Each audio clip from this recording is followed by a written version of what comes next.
Hello student, good evening. So today I will discuss about the poem The Second Coming by William Butler Yeats. তো এই যে কবিতাটা আমরা পড়তে চলেছি, এই কবিতাটা আমি কি করব না প্রত্যেকটা লাইন বাই লাইন এক্সপ্লেন করব এবং শেষে আমি তোমাদের কি করব না একটা বাংলাতে সামারিও বলবো। তো প্রথম থেকে শেষ অবধি তোমরা ভিডিওটি ভালো করে দেখবে এবং শুনবে। তো কবিতাটি পড়ার আগে অবশ্যই আমরা জেনে নেব কবির সম্পর্কে। তো আমাদের যে কবি অর্থাৎ পোয়েট ডব্লিউ.বি. ইয়েটস, তার পুরো নাম উইলিয়াম বাটলার ইয়েটস। তিনি 1865 সালে আয়ারল্যান্ডের ডাবলিনে জন্মগ্রহণ করেন এবং 1939 সাল অর্থাৎ 1939-এ ফ্রান্সের কেনেসে তার মৃত্যু হয়। তিনি যেমন একজন কবি ছিলেন, সাথে সাথে তিনি ছিলেন একজন দার্শনিক এবং নাট্যকারও। তো ইয়েটসের এই যে দ্য সেকেন্ড কামিং কবিতাটি, সেটি কিন্তু পুরোপুরি প্রথম বিশ্বযুদ্ধের দ্বারা সৃষ্ট অশান্তি সম্পর্কে, অর্থাৎ প্রথম বিশ্বযুদ্ধের পরে মানব জাতি এবং ঈশ্বরের মধ্যে সংযোগ বিচ্ছিন্ন হয়েছিল, তা এই যে কবিতাটিতে দুটি ভাগে বিভক্ত করেছেন আমাদের কবি এবং বোঝানোর চেষ্টা করেছেন যে কিভাবে আধ্যাত্মিকতা সংযোগ ও দুর্ভোগের মাধ্যম এবং কিভাবে দ্বিতীয় আগমন বা দ্য সেকেন্ড কামিং সম্পর্কে তিনি ব্যাখ্যা করছেন। তো এই যে কবিতাটা পড়ার আগে আমরা একটু তার বাংলায় এর সামারিটা জেনে নেব। সেকেন্ড কামিং মানে দ্বিতীয়বার কোনো কিছু আসছে। তাহলে প্রশ্ন জাগছে যে প্রথমবার কি এসেছিল? ঈশা নবী বা যীশুখ্রিস্ট এর জন্মের পূর্বে যে 2000 বছরের অন্ধকার যুগ ছিল, সেই সময় দুনিয়াতে বিশৃঙ্খলা নৈরাজ্য বিরাজমান ছিল। তারপর ঈশা নবী বা যীশুখ্রিস্টের জন্মের পর এই গোটা পৃথিবীতে শান্তি প্রতিষ্ঠিত হয়। আর এই ঈশা নবী বা যীশুখ্রিস্টের জন্মই হলো প্রথম আগমন। ঠিক তেমনি যীশুখ্রিস্টের জন্মের প্রায় 200 বছর পর দ্বিতীয়বার কোনো কিছু আসছে।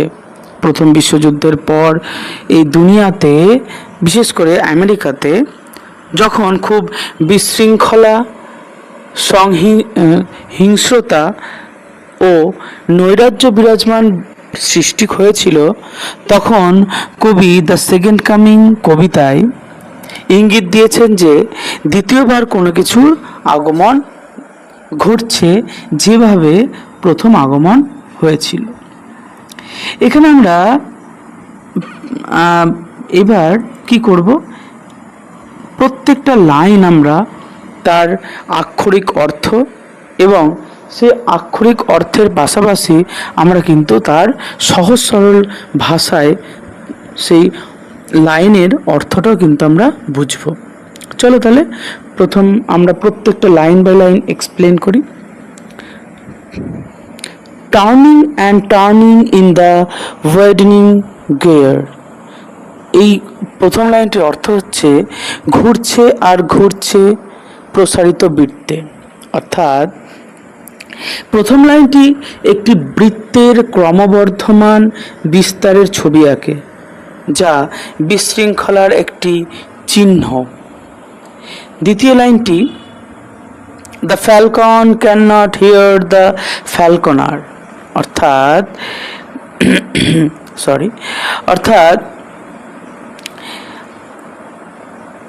বাজ পাখি শুনতে পাচ্ছে না তার প্রশিক্ষককে। অর্থাৎ এখানে প্রশিক্ষকের নির্দেশ অনুসরণ না করা বাজ পাখি নিয়ন্ত্রণ হারানোর একটি কিন্তু প্রতীক। তারপরের লাইনে things fall apart the centre cannot hold. সব কিছু ভেঙে পড়ছে, কেন্দ্রটি ধরে রাখতে পারছে না। অর্থাৎ সমস্ত সামাজিক এবং রাজনৈতিক কাঠামো ভেঙে পড়ছে এবং কেন্দ্রে কোনো নিয়ন্ত্রণ নেই। ঠিক তার পরের লাইনটি পড়ব, mere anarchy is loosed upon the world.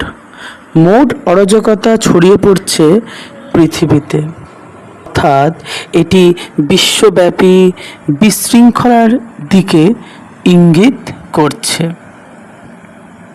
The blood dimmed tide is loosed and everywhere. রক্তে ঢেকে থাকা জোয়ার ছড়িয়ে পড়েছে এবং সর্বত্র, অর্থাৎ রক্তাক্ত সংঘর্ষ এবং সহিংসতার ছবি। The ceremony of innocence is drowned. পবিত্রতার অনুষ্ঠান ডুবে গেছে, অর্থাৎ সর্বত্র নির্দোষতার অবসান হয়েছে। The best lack all conviction while the worst.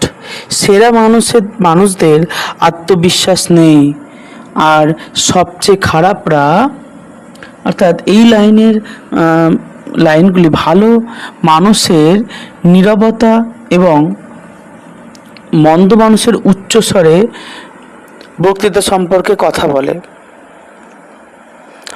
R full of passionate intensity, আবেগময় তীব্রতায় পূর্ণ, অর্থাৎ মন্দ শক্তির তীব্রতা এবং দৃঢ়তা রয়েছে। Surely some revelation is at hand. নিশ্চিতই কিছু প্রকাশ আসন্ন, অর্থাৎ কিছু বড় ঘটনার পূর্বাভাস এটি। Surely the second coming is at hand. নিশ্চিতই দ্বিতীয় আগমন আসন্ন, অর্থাৎ যা অনেক সময় এই যে দ্বিতীয় আগমন, যা খ্রিস্টের আগমনের সাথে সম্পর্কিত। The second coming, hardly are those words out. দ্বিতীয় আগমন, এই কথাগুলি উচ্চারণ করা মাত্রই, অর্থাৎ এই ভবিষ্যৎবাণীর সময়ে একটি ভয়াবহ দৃশ্যের চিত্র তিনি তুলে ধরেছেন। When a vast image out of spiritual mundi, যখন এক বিশাল চিত্র আত্মার জগৎ থেকে, অর্থাৎ আত্মার জগৎ থেকে আসা বিশাল চিত্র, troubles my sight somewhere in sands of the desert. আমার দৃষ্টি বিরক্ত করছে কোথাও মরুভূমির বালিতে। এখানে মরুভূমির মধ্যে এক ভয়ানক চিত্রের কথা বলেছেন। A shape with lion body and the head of a man. এক আকৃতি, সিংহের শরীর এবং মানুষের মাথা সহ। এটি একটি আকৃতি যা মিশরীয় স্ফিংসের মতো, যার শরীরটি সিংহের মতো এবং মানুষের মতো মাথাটা। A gaze blank and pitiless as the sun.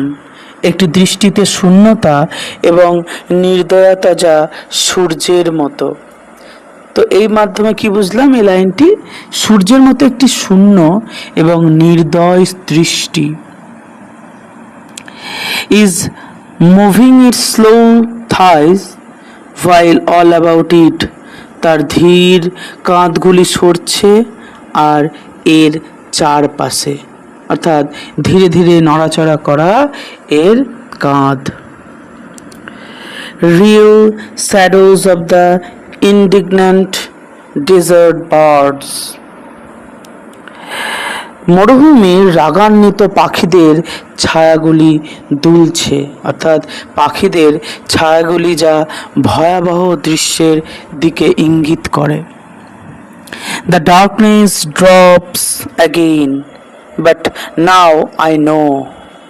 অন্ধকার আবার নেমে আসে, কিন্তু এখন আমি জানি, অর্থাৎ আবার অন্ধকার নেমে আসছে, কিন্তু কবি এখন কিছু জানেন। The 20 centuries of stony sleep, যে 20 শতাব্দীর কঠোর ঘুম, অর্থাৎ 20 শতাব্দীর দীর্ঘ ঘুম। were vexed to nightmare by a rocking cradle. একটি দোলনা দুলিয়ে দুঃস্বপ্নে পরিণত হয়েছে। অর্থাৎ যে দোলনা যা দুঃস্বপ্নে পরিণত হয়েছে। And what rough beast its hour come round at last, এবং কোনো খসখসে পশু যার সময় অবশেষে এসেছে। অর্থাৎ একটি খসখসে পশু যার সময় অবশেষে এসেছে। Slouches towards Bethlehem to be born, বেথলেহেমের দিকেই জন্ম নিতে কুজো হয়ে হাঁটছে, অর্থাৎ বেথলেহেমের দিকেই কি জন্ম নিতে যাচ্ছে। তো এই ছিল লাইন বাই লাইন তোমাদের এক্সপ্লেন করা, এবং এবার আমরা দেখব যে প্রথম স্তবকে কবি কি বলেছেন। প্রথম স্তবকে কবি বলেছেন ফ্যালকন তার ফ্যালকনারকে হারিয়ে ফেলেছে, অর্থাৎ মানুষগুলো তাদের শাসককে হারিয়ে ফেলেছে। সেন্টার তার নিয়ন্ত্রণ করার ক্ষমতা হারিয়ে ফেলেছেন। এখানে সেন্টার মানে হলো কিন্তু গভর্নমেন্ট বা শাসক, অর্থাৎ প্রথম বিশ্বযুদ্ধের পর পুরো বিশ্বে আর বিশেষ করে আমেরিকাতে শাসকেরা মানুষদেরকে নিয়ন্ত্রণ করার ক্ষমতা হারিয়ে ফেলেছেন। কোথাও কোনো আইনের শাসন ছিল না, সর্বত্র বিশৃঙ্খলা ও নৈরাজ্য বিরাজমান ছিল।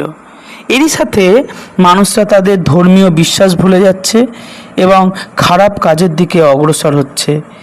এই যে অবস্থার সৃষ্টি হয়েছে তা দেখে কবি বলেছেন যে নিশ্চিত কোনো কিছু একটা। এখানে দ্বিতীয় স্তবকে আমরা দেখতে পাবো, এই যে দ্বিতীয় স্তবকে কবি বলেছেন যে নিশ্চিত দ্বিতীয় আগমন তথা দ্বিতীয় পুনরুত্থান, রিভেলেশন বা পুনরুত্থান হাতের নাগালে বা ঘটবে। কিন্তু এই দ্বিতীয় আগমন কিসের হবে তা নিয়ে কবি দ্বিধায় রয়েছেন। তিনি বলেছেন দ্বিতীয় আগমন কি ঈসা নবী বা যীশু খ্রিস্টের আগমন নাকি অন্য কিছু। এই অবস্থায় কবি স্বপ্নে দেখেন যে আসন্ন দ্বিতীয় আগমনটি হচ্ছে স্পিরিচুয়াল মন্ডি, আর এটা খারাপ কিছু ঘটানোর জন্যই আসবে। এখানে স্পিরিচুয়াল মন্ডি দ্বারা স্ফিংসকে বোঝানো হয়েছে, অথবা এটার আর এক নাম। প্রাচীন মিশরীয় সভ্যতায় স্ফিংসের একটি মূর্তি রয়েছে, যে কিনা একসময় দুনিয়াতে খারাপ ও ভয়াবহতা অবস্থা সৃষ্টি করবে। যেভাবে আমরা দজ্জালের কাহিনী জানি, এরপর কবি এই স্ফিংসের পরিচয় দিচ্ছেন, যার মুখমণ্ডল হবে মানুষের মতো কিন্তু শরীর হবে সিংহের মতো, এবং এটা সূর্যের মতো দয়াহীন হবে। এখানে কবি বুঝিয়েছেন যে প্রথম আগমনটি ভালো হলেও দ্বিতীয় আগমনটি খারাপ হবে।